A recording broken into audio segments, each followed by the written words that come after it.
Ever get that feeling? Like, some people just glide through life, doors open for them, people hang on their every word. Yeah, I know what you mean.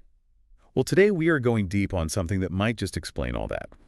Reputation, that invisible force that can make or break you. Absolutely. And, well, let's just say the source material we're using for this deep dive is a little bit on the ruthless side when it comes to, wielding power. No kidding. It's this classic strategy text, and it's pretty blunt about how reputation equals power.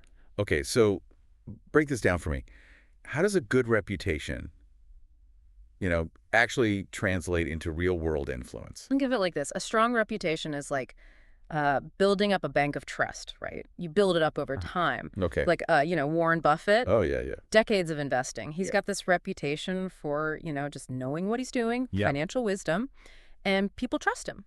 So when he makes a move, markets move, people follow his lead. Yeah, it's like his word is gold, basically. Exactly. But it goes way beyond money, too. A good reputation, it helps you attract the best people to work with you.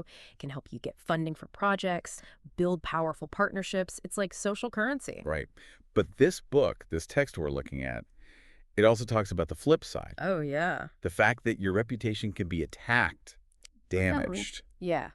which makes you vulnerable. Mm-hmm. And that can be like a constant source of pressure to protect what you've built. We've all seen what happens Oh, absolutely. when reputations go bad. Yeah. One scandal can, bring down a CEO, Right. take down a whole company. Entire political careers. Yeah. And it's so hard to come back from that. It really is. It's like a crack in a foundation. Once that trust is gone, super hard to rebuild. Which brings us to this idea of making your reputation, well, the text actually calls it unassailable. Mm-hmm. So I got to ask, how do we do that? Is it all about just like being a good person and crossing our fingers? Yeah. Well, yeah, being ethical is a big part of it, but this text goes way beyond that. It's like this proactive, almost strategic approach to, managing your reputation. Okay. It's about making sure your actions always match your words, being transparent in everything you do, Yeah. cultivating those strong relationships, but also, and this is key, addressing any potential criticisms head on before they blow up into something bigger.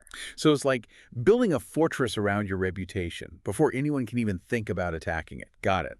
But this source, it gets even more hardcore Oh, yeah. because it actually talks about going on the offensive, like actually undermining the reputation of your rivals. And that's where things get a little, ethically murky for me.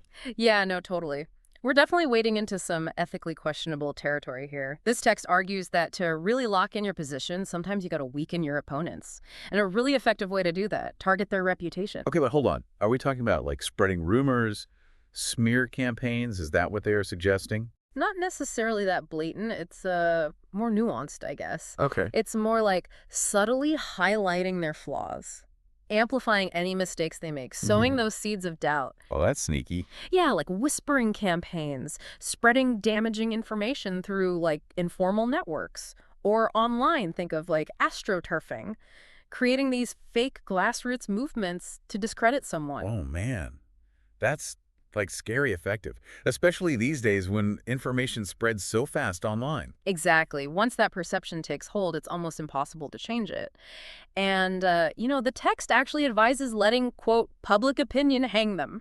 Whoa. The idea is once you've, undermined their reputation, you step back and let the court of public opinion take over. It's kind of chilling when you think about it that way. It really makes you realize how much power is at play in every interaction. Oh, absolutely. Like every choice we make, every word we say is all shaping perceptions. Right. It really is. Yeah. And that actually brings me to the question I want to leave our listeners with today. If reputation is this powerful, as we have clearly seen, whose reputation are you shaping right now? Maybe even without realizing it. Through your own actions and words. It's a question worth thinking about. Definitely something to ponder.